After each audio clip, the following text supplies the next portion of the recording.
Hi there, interghost here, and this is May's update video. Interghost is at the kaboom. He's picking up games to show to you. He really likes to play on his Wii U. And if you think you've got a high score, well, that's what Retro Records is for. His XCOM team aren't living anymore. Him and all the dudes are singing out of tune. It's your friendly YouTube hosts, interghost. So yeah, welcome back, and today I'm just going to show you a couple of things that I picked up over the last month in April. I haven't really picked up that much, haven't had that much money to spend.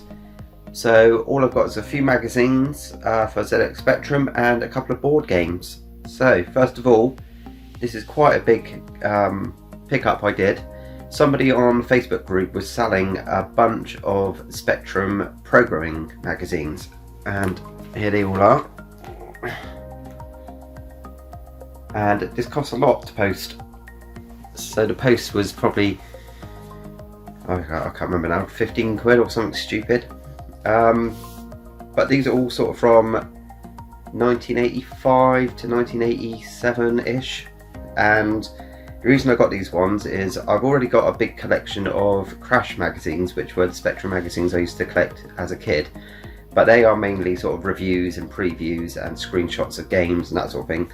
But these ones are ZX Computing, which have a lot of type-in programs, like so. And you can type in the programs and it will make a game for the Spectrum.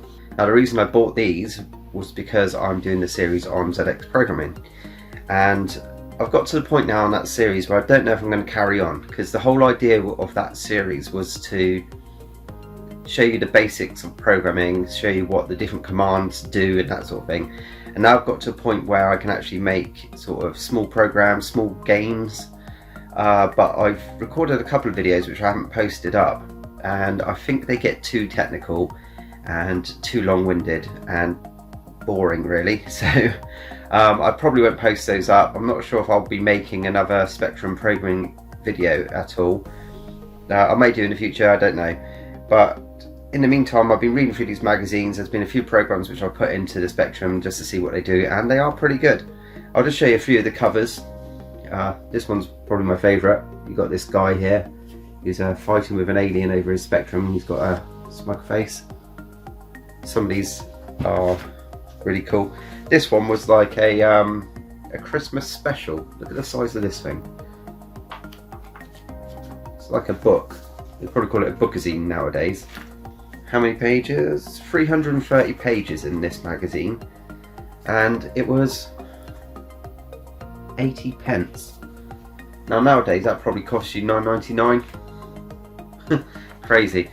But it's got loads of classic adverts in there for old Spectrum games and peripherals, and how's that for a good get up?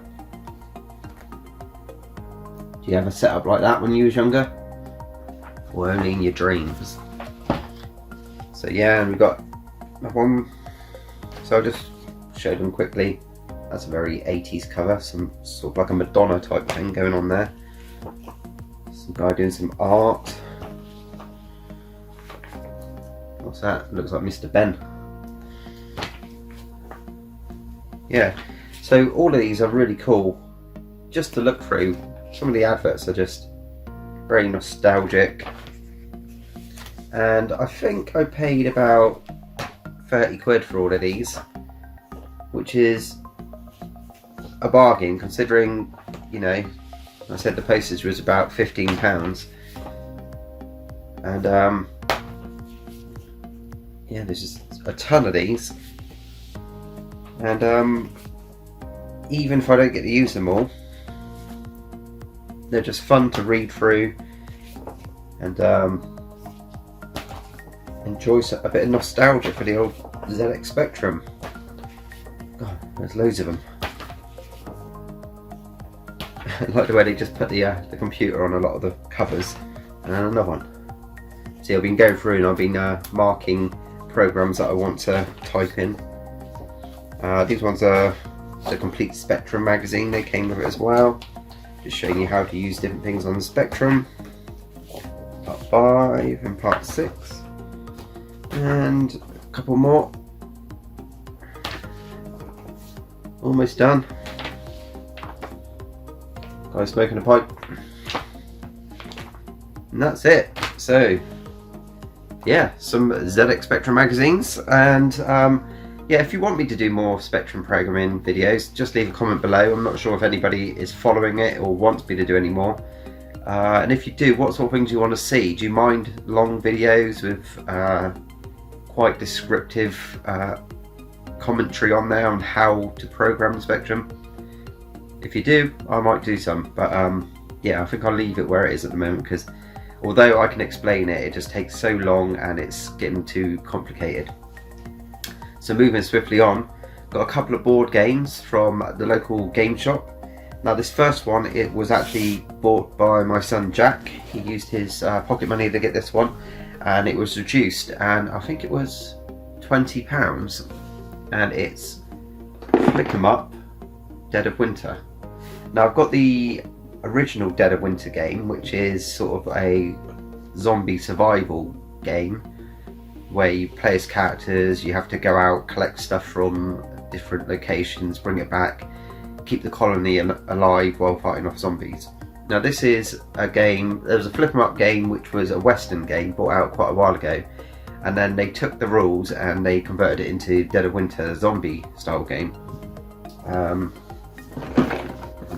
shake it up too much, but if you can see there on the bottom, so you have all these different zombies which you can stand up. You've got buildings with slots in the bottom, and basically your characters, you stand them on the board, and then to move you put a disc on the table, and you have to flick it, and where it lands is where you move your person to. And then if you want to shoot at zombies, you have these little tokens which you put next to them, and you flick them across the table to try and knock the zombies over.